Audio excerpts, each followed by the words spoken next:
मित्रों नमस्कार। मैं पुनः एक बार भाई देवगरे अपने YouTube सड़े तोड़ चैनल पर आप सभी का स्वागत करता हूं। मित्रों, आज का जो विषय है वो काफ़ी सीरियस है। मोदी जी से मन की बात। इसमें मोदी जी को बहुत बहुत बधाई है कि उन्होंने राइट टू पीएम एक बढ़िया सा वेब पोर्टल डाला हुआ है जिसमें हम अपने ग्रीवेंसेस मोदी जी को डायरेक्ट लिख सकते हैं। बराबर। अभी ये वेबसाइट देखिए। ये वेबसाइट यदि आप ओपन करोगे तो उसमें आता है कि राइट टू पीएम। जब आप राइट टू पीएम मतलब पीएम को, पंत प्रधान को लिखिए, उस पर क्लिक करोगे तो उसमें मोबाइल का भी ऑप्शन आता है। तो उसमें अपना मोबाइल नंबर डाल दो और उसको सेंड ओटीपी करके लिख दो तो अपने को ओटीपी मिल जाता है और अपन अपना जो ग्रीवेंस है, ग्रीवेंस का मतलब तकरार, हमारी जो तकरार या कंप्लेंट मोदी जी को करनी है तो हम हमारी कंप्लेंट मोदी जी को सीधे तरीके से लिख सकते हैं, डायरेक्ट लिख सकते हैं। ये बहुत ही बढ़िया उपाय योजना शुरू करी है ताकि जनसामान्य नीचे तक वो लोग अपनी अपने तकरार जो है, ग्रीवेंसेस जो है वो सीधे सीधे मोदी जी को लिख सके। लेकिन क्या वाकई ये सारी ग्रीवेंसेस, तकरार, कंप्लेंट्स डायरेक्ट मोदी जी तक पहुंचती है क्या? मन में किंतु है, शंका है।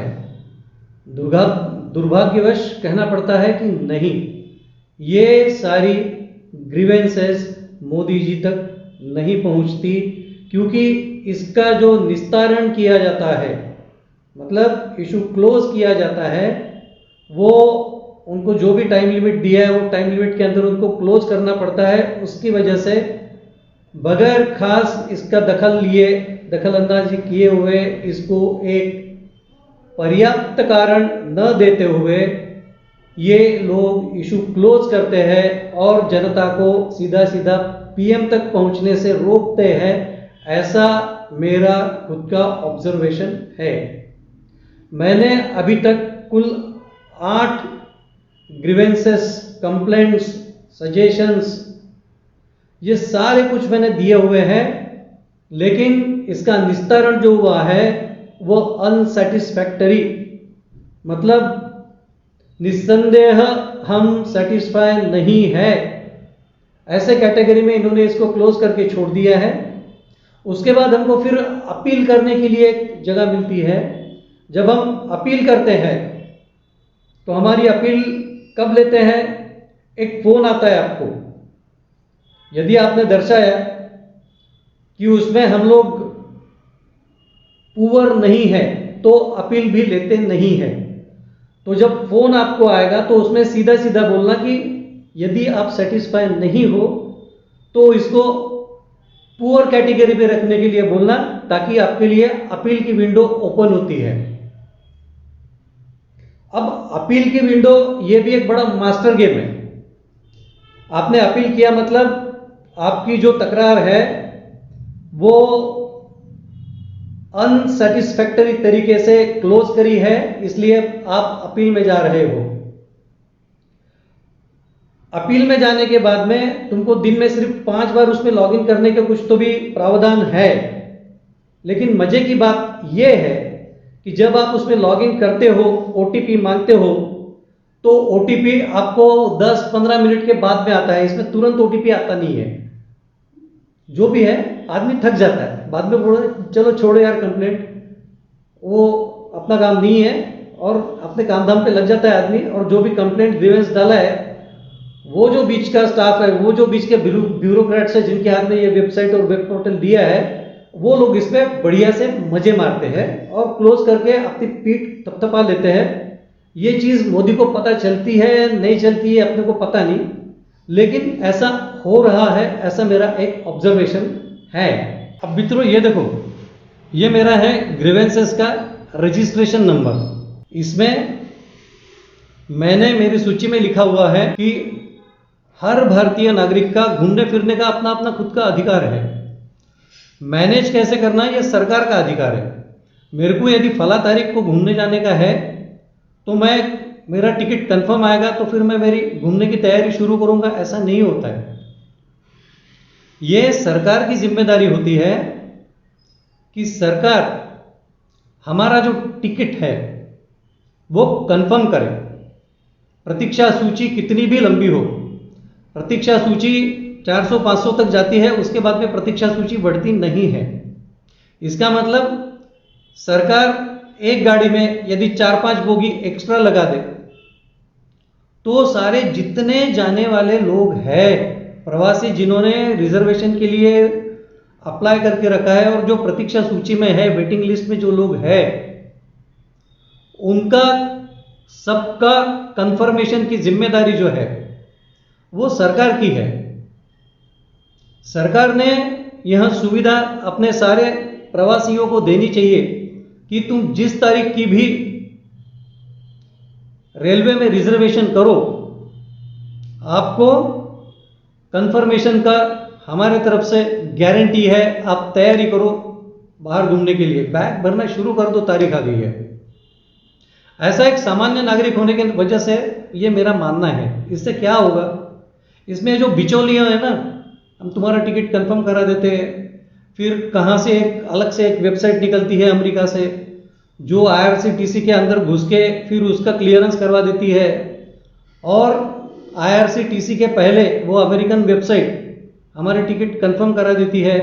और ये वेबसाइट चलाने वाले बहुत सारे लोग हैं जो आपको गारंटेड बोलते कि भैया तुम्हारा टिकट कंफर्म हो जाएगा।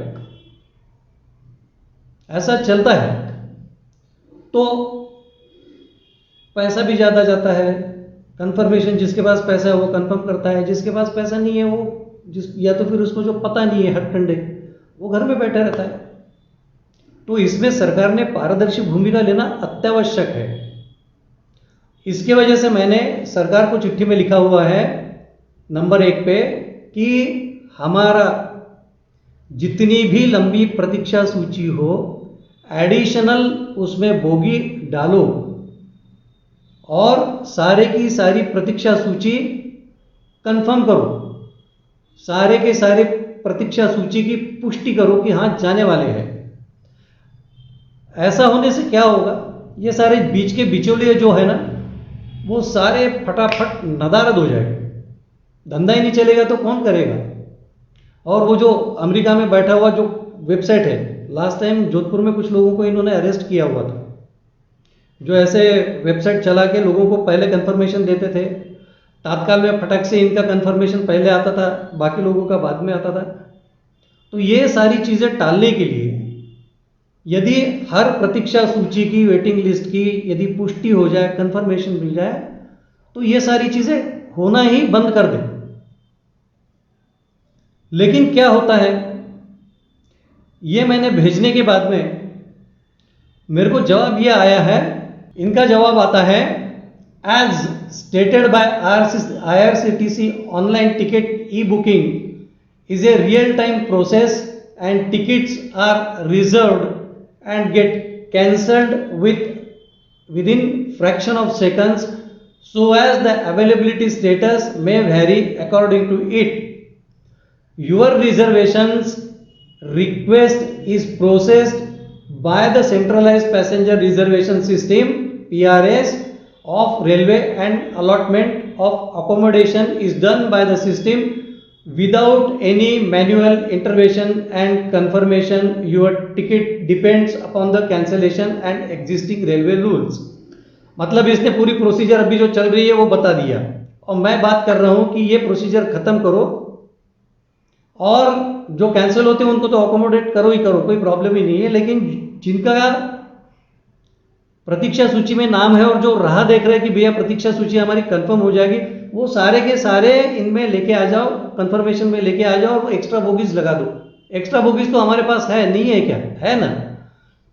एक्स्ट्रा बोगीज की वजह से एक आध वक्त कोई इंजन एडिशनल लगाना पड़ता हो किसी गाड़ी को, वो लगा दो। ये तो सारी चीजें हम कर सकते हैं, ये इंफ्रास्ट्रक्चर हमारे पास रेडी भी है, लेकिन हमारी काम करने की तैयारी हो तब। अब इसी विषय में मैंने दूसरा विषय डाला था, रेल पेंट्री में पेंट्री कार वाले जैसा तुमको खाना देते हैं, तुमको खाना पड़ता है, जो रेट देते हैं वो रेट पे उनको हमको देना पड़ता है। कभी कभी कॉफ़ी 40 रुपए की बोलता है, कभी कभी 30 की बोलता है, कभी कभी 25 की बोलता है, कभी 35 की बोलता है, हमको देना पड़ता है। खाने में उसको पूछो क्या क्या है तो वो अपने हिसाब से बताता है। तो मैंने रेलवे को पूछा था कि भैया आप रेल सूची दर हर कंपार्टमेंट में लगा दो, जिसकी जिसकी पेंट्री कार है, बस खत्म, कोई प्रॉब्लम ही नहीं है। उसका वजन कितना है उसकी दर सूची लगा दो, कोई बहस ही नहीं कर पाएगा कि खाने में भी ये है हमारे पास में और ये रेट है इसके। अभी ये लोग क्या करते हैं, उसमें क्या गायब करते, क्या रखते, उसका बिल देते नहीं देते, ये भी हमको पता नहीं है। तो इसकी वजह से मैंने रेलवे को लिखा था कि भैया कम से कम कुछ इसका लिख के तो दो, कुछ तो करो, कि ताकि हर ट्रांसपेरेंटली हर पैसेंजर को वहां पे पता चल सके कि रेट क्या है हर चीज का जो पेंट्री से बिकने आता है। लेकिन इन्होंने बोल दिया कि एक फलाना फलाना वेबसाइट है, वो फलाना फलाना वेबसाइट पे जाओ, चले जाओ तुम, तो तुमको मिल जाएगा, रेट भी मिल जाएगा। ये कब बताया इन्होंने मेरे को, जब मैंने पूछा था। लेकिन वाकई वास्तव में हर नागरिक को, पैसेंजर को, हर पैसेंजर को पता है क्या? तो ये सारी चीजें पहुंचाने का काम किसका है? सरकार का है। लेकिन सरकार नहीं करती, क्योंकि ऐसा सुना है कि पेंट्री कार के कॉन्ट्रैक्ट में बहुत सारा अव्यवस्था चलती है, बहुत सारी एडजस्टमेंट चलती है। उसकी वजह से बीच के ब्यूरोक्रेट्स उसका सूची दर लगाने में आनाकानी करते हैं, नाना कहते हैं। ये सारी चीजें ऐसा सुना है, इसकी मैं पुष्टि नहीं कर रहा हूं। लेकिन ये सारी चीजें कान पे आने से पहले यदि ट्रांसपेरेंटली क्लोज हो जाए तो क्या दिक्कत है? इसमें दूसरा एक प्रावधान भी है कि तुम अपील कर सकते हो। अब अपील की भी बहुत मजा है बड़ा। सबसे पहले तो तुमको पोर रेटिंग ही देना पड़ता है। जब आपको फोन आएगा तो उसमें पोर रेटिंग देना, पोर रेटिंग दे तो भी आपको अपील करने की सुविधा हो सकती है। अपील करने के बाद में वो अपील इस तरीके से क्लोज हुई, बहुत मजे की बात है।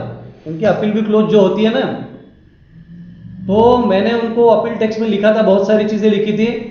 तो इसमें इन्होंने मेरे को लिख के दे दिया, in response to your appeal issues of raised in your complaint are policy related matter and we would like to inform that policy decisions and rules framing is the subject matter of railway board and governed by ministry of railways।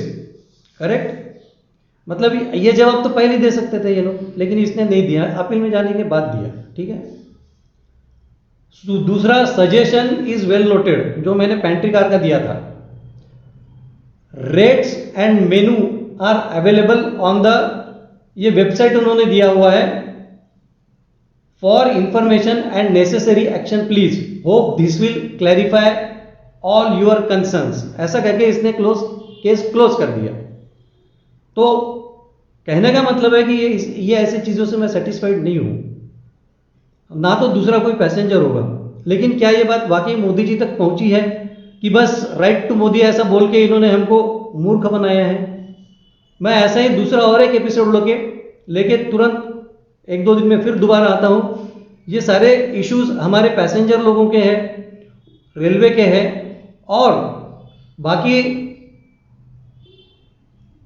बेरोजगारी वगैरह जो है, इसमें मेरे पास में एक पूरे calculations है। 2.36 करोड़, मतलब ऑलमोस्ट 1.5% लोगों की बेरोजगारी खत्म करने का भी एक प्लान है, वो भी मैं एक दो एपिसोड के बाद दूंगा।